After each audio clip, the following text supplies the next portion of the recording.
اعوذ باللہ من الشیطان الرجیم بسم اللہ الرحمن الرحیم۔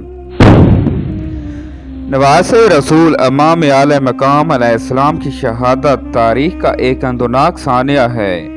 یہ حقیقت ہے کہ جس طرح واقعہ کربلا بہت اہم ہے، اسی طرح واقعہ کربلا کے بعد احوال و واقعات بھی بہت اہمیت کے حامل ہیں کہ ظلم آخر ظلم ہے اور ظالم دنیا میں عبرت کا نشان بنتا ہے۔ اس لیے یہ جاننا ضروری ہے کہ وہ لوگ جنہوں نے عرض کربلا میں ظلم و اذیت کی داستان رقم کی، وہ اپنے انجام کو کس طرح پہنچے۔ محترم ناظرین، آج کی ویڈیو میں بہت کچھ جاننے کو ملے گا۔ جن بہن بھائی نے ابھی تک ہمارے چینل کو سبسکرائب نہیں کیا تو وہ جلدی سے ہمارے چینل کو سبسکرائب کر دیں۔ بڑھتے ہیں ویڈیو کی جانب۔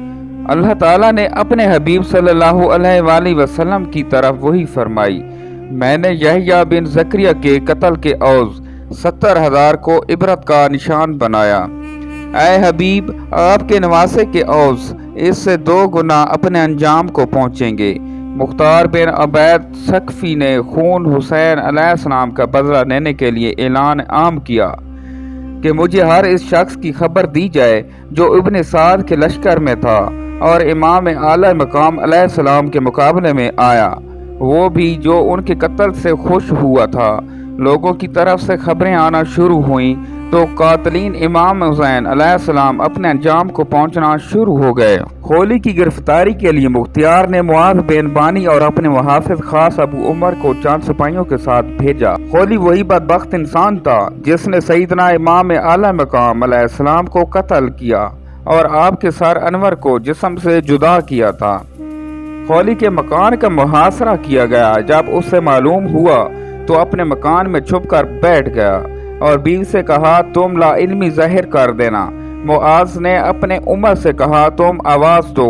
آواز سن کر خولی کی بیوی باہر نکلی۔ انہوں نے کہا تمہارا شوہر کہاں ہے؟ اس نے زبان سے کہا مجھے پتہ نہیں، لیکن ہاتھ کے اشارے سے بتایا کہ وہ اندر ہی ہے۔ چنانچہ خولی کو گرفتار کر کے مختار کے سامنے پیش کیا گیا اور اس کے حکم پر خولی کو پہلے قتل کیا گیا اور پھر جلا دیا گیا۔ شمر ذی الجوشن جو تیز رفتار گھوڑوں پر سوار ہو کر کوفہ سے باہر نکل گیا تھا، مختار ثقفی کے سپاہیوں نے اس کا تعاقب کیا اور شمر پر حملہ آور ہوئے۔ شمر اس حملے کو روکتا رہا۔ آخر کار شمر فرار ہونے میں کامیاب ہو گیا اور کوفہ بصرہ کے درمیان ایک گاؤں کلتانیہ میں جا چھپا۔ مختار ثقفی کے سپاہیوں نے شمر کا ٹھکانہ معلوم کیا اور شمر پر رات کی تاریکی میں حملہ کر کے اسے وصل و جہنم کیا۔ شمر کو قتل کرنے کے بعد اس کی لاش کتوں کے آگے ڈال دی گئی۔ ایک دن مختار نے اپنے ایک آدمی کو عمر بن سعد کو بلانے کے لیے بھیجا۔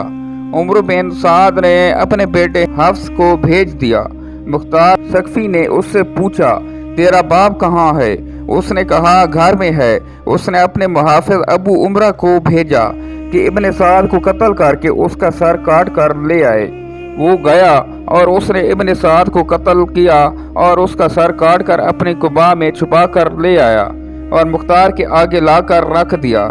مختار نے حفص سے کہا جانتے ہو کس کا سر ہے؟ اس نے کہا یہ میرے باپ کا سر ہے۔ مختار کے حکم پر ابن سعد کے بیٹے حفص کو قتل کر دیا گیا۔ مختار ثقفی جب ان اشقیاء کے قتل سے فارغ ہوا تو اب اس نے ابن زیاد کی تلاش شروع کی۔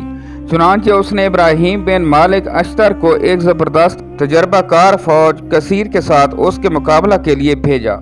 ادھر ابن زیاد کو معلوم ہوا تو وہ بھی لشکر کثیر کے ساتھ مقابلہ کے لیے آیا۔ شہر موصل سے 5 کوس کے فاصلے پر دریا کے کنارے دونوں لشکروں کے درمیان خوب جنگ ہوئی۔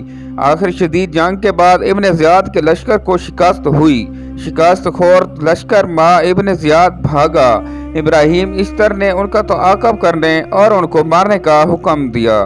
چنانچہ ابن زیاد کے بہت سے لوگ مارے گئے اور یہ بدنہاد بھی مارا گیا۔ ابراہیم نے اس کا سر جسم سے جدا کیا اور لاش کو جلا دیا۔ جب ابن زیاد کا سر کوفہ میں آیا تو مختار نے دربار عام کیا اور ابن زیاد کے سر کو پیش کرنے کا حکم دے دیا۔ جب سر پیش ہوا تو اتفاق سے اس دن بھی